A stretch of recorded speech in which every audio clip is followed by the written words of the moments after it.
Hello दोस्तों, welcome to my channel Prayagraj trader. कल Bank Nifty में ट्रेडिंग की, कल मीन्स सोमवार को बैंक निफ्टी में ट्रेडिंग की। कहाँ अच्छी अपॉर्चुनिटीज़ बन सकती है और क्या हमारा प्लान होना चाहिए, ये हम जानने की कोशिश करेंगे। इससे पहले जानते हैं कि पिछले वीडियो में हमने क्या डिस्कस किया था और मार्केट ने उस पर कैसा रिएक्शन दिया। तो जैसा कि जो हमारे रेगुलर वीडियो देखते हैं, मुझे पूरी उम्मीद है कि उन्होंने बहुत अच्छा प्रॉफिट बुक किया होगा, क्योंकि हमारा ये कहना था कि ये मार्केट 2 बार इस लेवल को यहाँ टच किया, यहाँ टच किया। अगर इसको अब ब्रेक करती तो ये श्योर यहाँ से उसके ऊपर जाने का चांस बनता था। ये लेवल था 38,780। यहाँ से मार्केट ने स्टार्टिंग में ही बहुत अच्छा एक मूवमेंट यहाँ पर दे दिया और हमने ये मूवमेंट कैप्चर किया। उसके बाद मार्केट सारा दिन ये रेंज में एक थी 100-150 पॉइंट के, 100-150 पॉइंट का एक रेंज बनाया। जब ये रेंज बनाया ऐसा, मैं 5 मिनट का चार्ट लगाता हूँ ताकि आपको थोड़ा अच्छे से समझ में आए। देखिए हुआ क्या, ये देखो आप ये समझिएगा। ये मार्केट 500 के लेवल को ब्रेक किया, यहाँ सपोर्ट लिया, यहाँ पे रही, फिर ये ऊपर गई, यहाँ पे इसने एक रेंज बनाया, फिर ये नीचे आई, इसी लेवल से एकदम यहाँ पे रिवर्स गई। तो ये एक सपोर्ट हो गया और ये रेजिस्टेंस हो गया। सेकंड टाइम फिर से मार्केट ने इसको रिस्पेक्ट किया और नीचे आई। नीचे आके फिर जब अब देखिए अगर ये रेजिस्टेंस है तो रेजिस्टेंस का मतलब क्या होता है, रोकने का एक ब्रेकर है।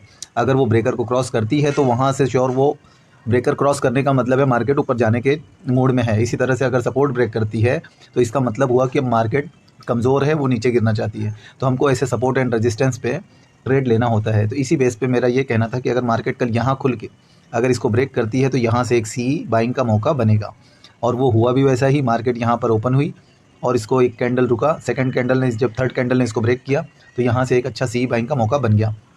ये कैंडल ने ऊपर वो भी दिया, एक कैंडल का स्टॉप लॉस लगा के हमारा यहाँ से बाइंग था और ये बहुत अच्छा हमें यहाँ पे प्रॉफिट मिला। फिर क्या हुआ, मार्केट यहाँ देखिए ये टॉप बनाया, फिर ये बॉटम बनाया, फिर ये टॉप बनाया, फिर ये नीचे बॉटम बनाया ऑलमोस्ट यहाँ पे, और फिर जब जो सीन यहाँ पे था इसको ब्रेक किया तो गई। सेम यहाँ पर भी मार्केट ने वही पैटर्न बना दिया। अब इसको जब ब्रेक किया मार्केट ने तो बहुत ही रॉकेट की तरह ऊपर गई।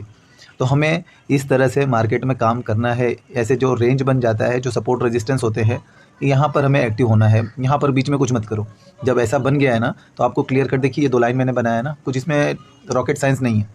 क्लियर कट है कि मार्केट इस रेंज में है। अब इस रेंज के बाहर अगर ये ऊपर जाती है तो सी बाय करना है, नीचे जाती है तो पी बाय करना है। तो मार्केट ने बहुत अच्छा यहाँ से मूवमेंट दिया। उम्मीद करता हूँ कि ये सीन सपोर्ट रेजिस्टेंस पे कैसे ट्रेड लेना है ये आपको समझ में आया होगा। नहीं आया तो थोड़ा सा रिवाइज करके वीडियो को फिर से देख लीजिए, क्लियर कट समझेगा। मार्केट जब एक रेंज में होती है तो ये उसका रेजिस्टेंस होता है, ये उसका सपोर्ट होता है। अब ये रेजिस्टेंस को ब्रेक करने का मतलब है कि मार्केट ऊपर जाना चाहती है, सपोर्ट की ब्रेक करे तो इसका मतलब है मार्केट नीचे आना चाहती है। तो हमें ये मार्क करना है, ये रेंज को, जैसे यहाँ पर हमने मार्क किया। अब इस रेंज को ब्रेक करे तो आपको यहाँ पर ट्रेड लेना है। ट्रेड लेना है एकदम डिस्परेटली, एकदम लत लगी हुई है हमें ट्रेड लेना है, ऐसा नहीं। हम ट्रेड लेंगे, क्यों लेंगे? क्योंकि हमें प्रॉफिट कमाना है। हमारा पर्पज़ ये है कि हम पैसे कमाएं। ट्रेड करना क्यों है? क्योंकि पैसे कमाने हैं, इसलिए मजबूरी है कि ट्रेड करना है। ट्रेड करना मजबूरी है, ट्रेड करना हैबिट नहीं होनी चाहिए कि हमको करना ही है, पैसा मिले नहीं मिले करना ही है, ऐसा नहीं होना चाहिए। अब इसमें क्या है ना, जब इतना देर का मौका आप ढूंढोगे, ऐसा बना इतना अच्छा। देखिए ये एक बॉक्स में मार्केट मूव कर रही, जैसे ही बॉक्स को ब्रेक किया यहाँ से हमारा एक सी बाइंग बनता था। यहाँ पे क्या होता है, अब आप सोचेंगे कि यहाँ पे एंट्री लो की डर लगेगा। डर अगर आपको यहाँ पर लग रहा है, क्या होगा, ज़्यादा से ज़्यादा यहाँ पे एसएल भी हो सकता है आपका। मैं ये नहीं कह रहा कि ये ऊपर गया तो ये जाना ही है, बहुत बार ये ऊपर जाके नीचे भी आएगा, है ना। तो ये रिस्क तो है, और रिस्क आपके हर ट्रेड में है। जितना रिस्क यहाँ है इतना रिस्क आपको हर जगह है। किसी भी पैटर्न पे आप अगर ट्रेड लेते हो, कोई भी सेटअप है आपका, तो हर जगह उतना ही रिस्क है। कोई भी चीज़ 100% नहीं है यहाँ पर श्योर। तो आपको रिस्क अगर लेना है तो ऐसे जगह पे लो। अगर आपके स्टॉप लॉस जाएंगे तो श्योर छोटे से एसएल जाएंगे, लेकिन प्रॉफिट बड़े हो सकते हैं, 1:2 एंड मोर। तो ऐसी जगह पे रिस्क लिया जा सकता है, और रिस्क मतलब ट्रेड करना, रिस्क लेना ही है। अगर आप ट्रेडिंग में आए हो तो अपने आप जाने अनजाने अपने आप को रिस्क में डाल के ही आए हो। अब इस रिस्क का फ़ायदा ये है कि इसमें अगर आप मार्केट को 2-4 साल दिए, 3-4 साल दिए, अब देखो कोई भी सक्सेसफुल ट्रेडर है वो साल भर 6 महीने में आप ढूंढो नहीं मिलेगा। इस साल 6 महीने में, 10 साल 1.5 साल में कोई बहुत बड़ा तीर मार लिया हो, तो ऐसा नहीं मिलेगा। जो भी मार्केट में टिका है 2-4 साल, 5 साल, 10 साल मार्केट को दिया है, फिर वो आज उस जगह पे है। तो आपको मार्केट में सीखने के हिसाब से आज सीखने के हिसाब से ये सब वीडियो देखिए और इसको इम्प्लीमेंट करिए। जब ये आप फ्रिक्वेंटली, आप रोज़ अगर ये सब पैटर्न ढूंढने लग जाओगे चार्ट में, तो आपको इन पैटर्न्स पे ट्रस्ट होगा। फिर आपके अंदर एक ट्रेडिंग की साइकोलॉजी बिल्ट हो जाएगी। आप खुद इस पे ट्रस्ट करोगे और इस पे ट्रेड कैसे लेना है और क्या लेना है। स्टॉप लॉस जाएगा तो हाँ जा सकता है, लेकिन टारगेट मिलने के ज़्यादा चांसेस होते हैं। देखो ना, आप यहाँ ब्रेक हुआ, यहाँ आपको रिस्क लेना था, मैंने ये वीडियो में बताया था, यहाँ पे हुआ। अब ये तो मैंने बताया नहीं लाइव मार्केट में आके, लेकिन ये सेम चीज़ हुआ ना यहाँ पे। तो अभी इसको जब ब्रेक हुआ तो ये जो जब यहाँ पे आपको प्रॉफिट मिला है तो यहाँ पे भी मिल सकता है। तो इस तरह से अगर मार्केट फिर से अगर कोई रेंज ऐसा बनाती है तो आपको उसके रेंज के ब्रेकआउट होने पर ट्रेड लेना है या फिर प्रैक्टिस करनी है। देखिए वहाँ पर क्या हो रहा है। आज छुट्टी का दिन है, इसके लिए मैं सोच रहा हूँ आपको थोड़ा एक्सप्लेन कर दूँ कि आप आदमी पहले तो यहाँ पर ट्रेडिंग में आता है तो सबसे पहले शॉर्टकट तरीका है कि वो ढूंढता है कोई टिप्सटर मिल जाए जैसा कि जो मुझे सब कॉल सही दे तो मैं कमा लूँ। और वो लाखों रुपए, 50,000, लाख, 2 लाख रुपए आदमी लेकर आता है दूसरे के भरोसे और वो खाली करके शांत हो जाता है।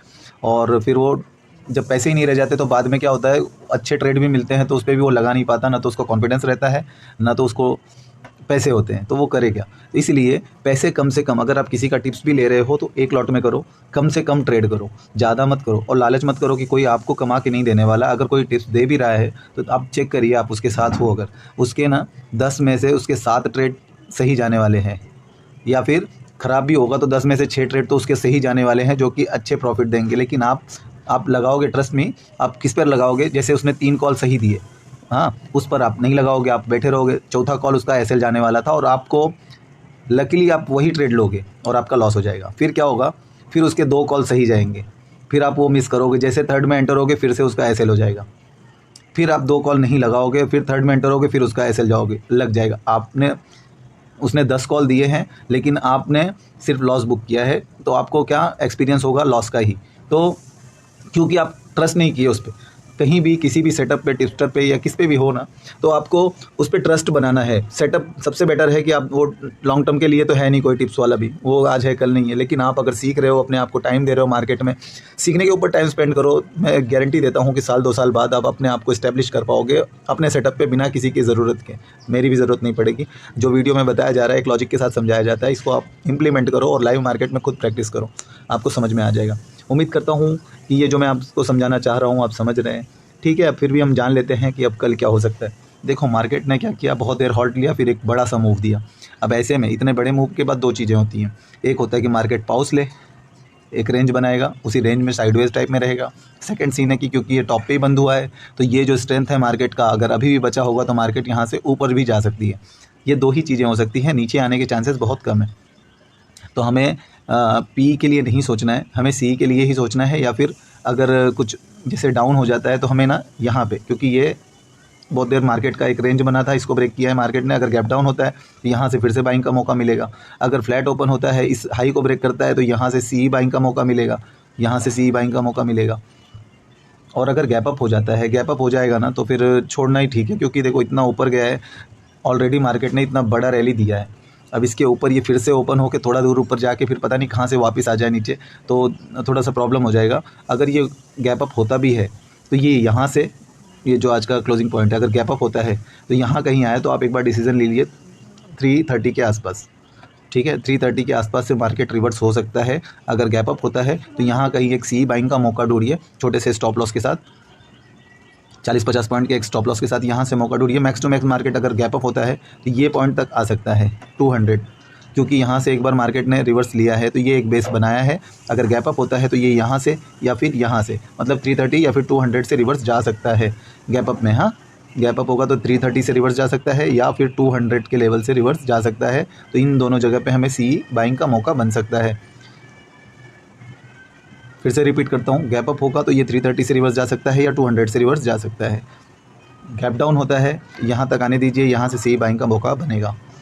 और फ्लैट होके ऊपर जाता है तो यहाँ से हमें सी बाइंग करनी है। फ्लैट होके नीचे आता है तो अवॉइड कीजिए। फिर वो जो मैंने कहा कि मार्केट पाउस लेने, एक्चुअली इस रेंज में मार्केट पाउस लेने के ही चक्कर में होगा। तो हमें सिर्फ अगर ये डाउन आए यहाँ पे एक अच्छा सी बाइंग का मौका बन सकता है, क्योंकि ये बेस था, ये सपोर्ट था। अब इसको मार्केट रिस्पेक्ट करके ऊपर जानी ही है, तो यहाँ पे आप रिस्क ले सकते हैं सी बाइंग का। और इस रेंज में कहीं बीच में अच्छा ट्रेड है नहीं, बेटर होगा कि इस लाइन के ऊपर ही हमें हाई जो था कल का, उसके ऊपर हमें यहाँ से अगर ऊपर जाए बाय करने को मिले, ये बेटर सीन होगा।